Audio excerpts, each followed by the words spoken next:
शाळेत आलो, बसमध्ये बसलो आणि मग आम्ही सहलीला निघालो. आम्ही मग राजुरेश्वरला आलो.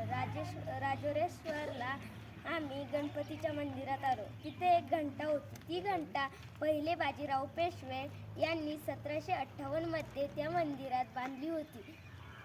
आणि मग आम्ही राजराजेश्वरच्या गणपतीचे दर्शन घेतले व तिथे थोडं थांबलो व तेथे 10वीतल्या मुलांनी माहिती सांगितली व आम्ही पुढे निघालो. मग आम्ही आलो सिंदखेड राजाला. सिंदखेड राजा हे बुलढाणा जिल्ह्यातील एक ठिकाण आहे. तेथे जिजाऊ सृष्टीत आम्ही आलो.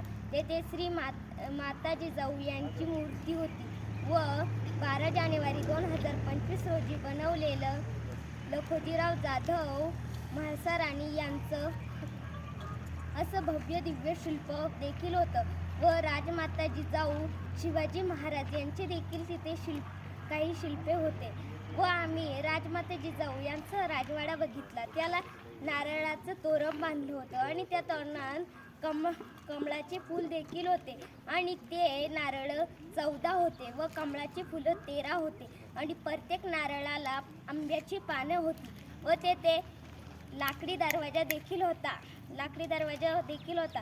तो सागाच्या झाडापासून बनलेला होता. त्याचं नक्षीकाम देखील खूप सुंदर होतं व ते किल्ला खूप भारी कोरलेला होता व ते लाकूड सुमारे हजारो वर्ष टिकतं असं देखील मानलं जातं.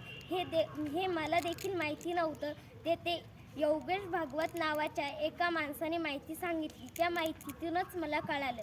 मग आम्ही महालात आलो. तिथे धान्य कोठार होते. ते खूप मोठाले होते. त्याच्यात रयतेला जर दुष्काळ पडला तर तेच धान्य वाटप केले जात होते व तेथे म्हाळसा महाल देखील होता.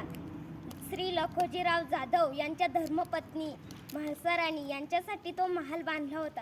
तेथे रंगमहाल देखील होता. बऱ्याच जणांना प्रश्न पडतो रंगमहाल असं काय नाव आहे ह्या महालाला, कारण की भोसले व जाधव घराण्यांचं नातं जुळलं होतं व ते जुळलेल्या तेरुजी ही गाठ जुळली होती. तेरुजी रंगपंचमी होती म्हणून त्या महालाला रंगमहाल असं देखील म्हणलं जातं. व ह्या राजवाड्याचं काम 1573ला सुरुवात केली तर 1576ला पूर्ण झालं होतं. 3 वर्षात राजवाड्याचं काम पूर्ण झालं होतं. मग आम्ही लोणारला आलो. लोणार सरोवरात आलो. तिथे एक महादेवाचे मंदिर होते.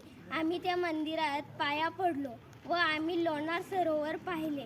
लोणार सरोवर हे अग्नीपासून तयार झाले आहे. सुमारे 52,000 वर्षापूर्वी एका उल्कापातामुळे लोणार सरोवराची निर्मिती झाली आहे व लोणार सरोवराचे पाणी कधी लाल गुलाबी देखील होते व लोणार सरोवरात जर आपण हळदीचे खांड टाकले तर ते लाल कलरचे होते असे मानले जाते. मग आम्ही हिरवा आश्रमला आलो. तेथे खोटे खोटे हरिण असे त्यांचे पुतळे होते. तिथे खूप खेळणी होती. आम्ही ती खेळली आणि त्या आश्रमला स्वामी विवेकानंद आश्रम असे देखील नाव होते व आम्ही तेथून निघालो. मग आम्ही आलो ओलांडेश्वरला श्री महादेवाचं मंदिर होतं. आम्ही महादेवाच्या पाया पडलो व मग आम्ही वर गेलो. वर तिथे 12 शिवलिंग होते.